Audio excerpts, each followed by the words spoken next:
Okay, so we're going to correct our tests and we're going to listen very carefully and write down any questions that you have into your copybook so that when we next have maths class, you can ask me about them.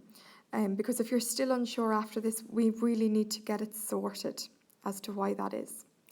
So I'm going to first of all look here at the first question. And the first question was based a lot on language, and it asked us to state whether the following data is numerical or categorical, and if it is numerical, say whether it is discrete or continuous, and if it is categorical, say whether it was ordinal or nominal. So you needed to be able to decide whether it was numerical or categorical, and then to decide if it was numerical, was it discrete or continuous? If it was categorical, was it ordinal or nominal?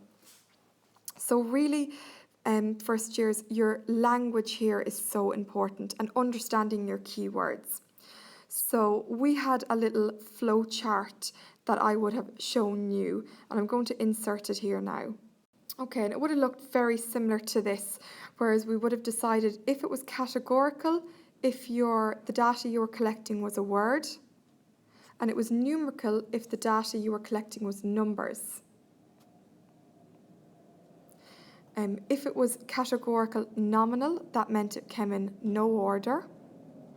So an example of that would have been male, female, no order there in those answers. And ordinal meant that they came in an order.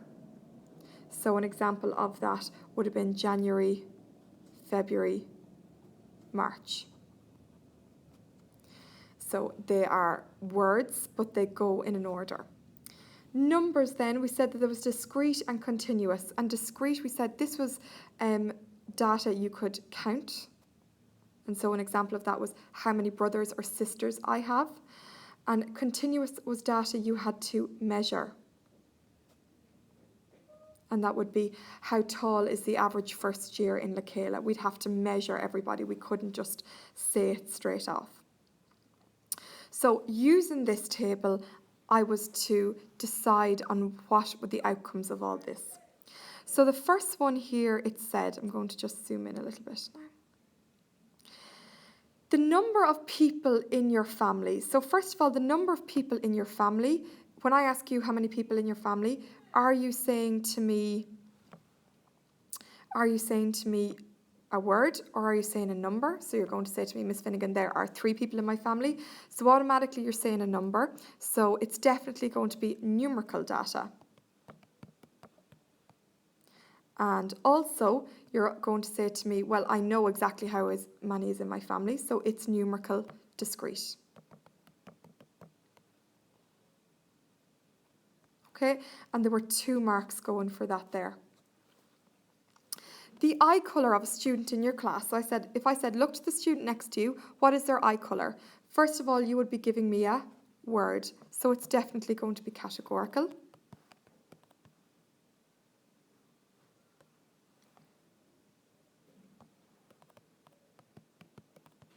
Definitely going to be categorical data. And when I ask you if they've got green, blue, brown eyes, what you're going to say to me, doesn't go in any order, so it's categorical nominal. And again, another 2 marks were going for that. The next one is the height of a first year student. So if I said, what is the height? Your answer would be a number, but you wouldn't be able to tell me straight away. You'd have to get out your measuring tape. So it's numerical continuous for that one there. And again, another 2 marks going for that. And the third part of the question was the number of goals scored in a match. So immediately you're going to give me, if I said how many goals were scored in the Manchester United and Chelsea game at the weekend, you're going to give me a number. And can you count them, or would you need to measure them? Well, chances is you know exactly how many was scored, because the number would be low enough to remember.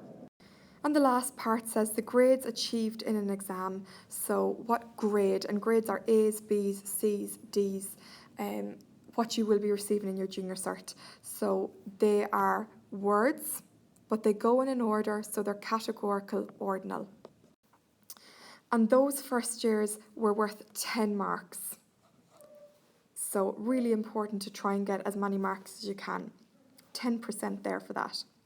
The second part of the question says, Neve is doing a survey to find out how far the pupils in her school travel to get to school, but one day she asks every pupil at the school bus stop, explain why this sample might be bias.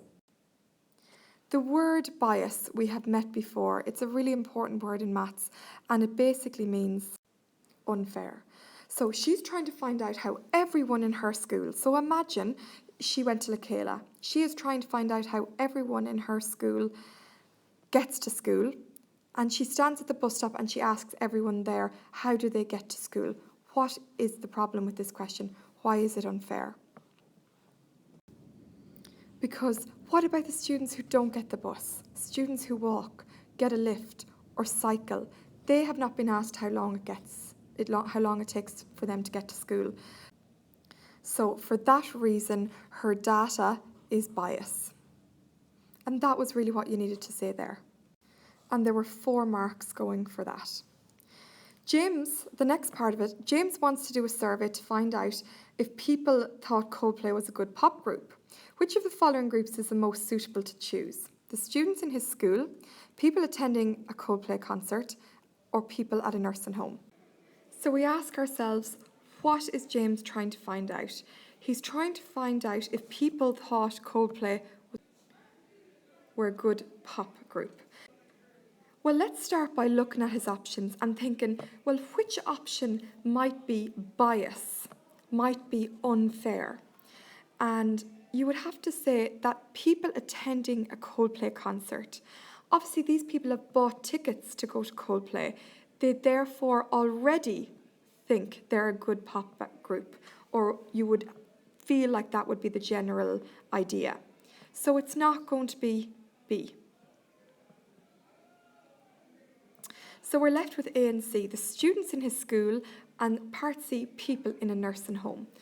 And hopefully you're seeing now that the way he can decide if he thinks that the general consensus is that Coldplay are a good pop group is by asking the students in his school.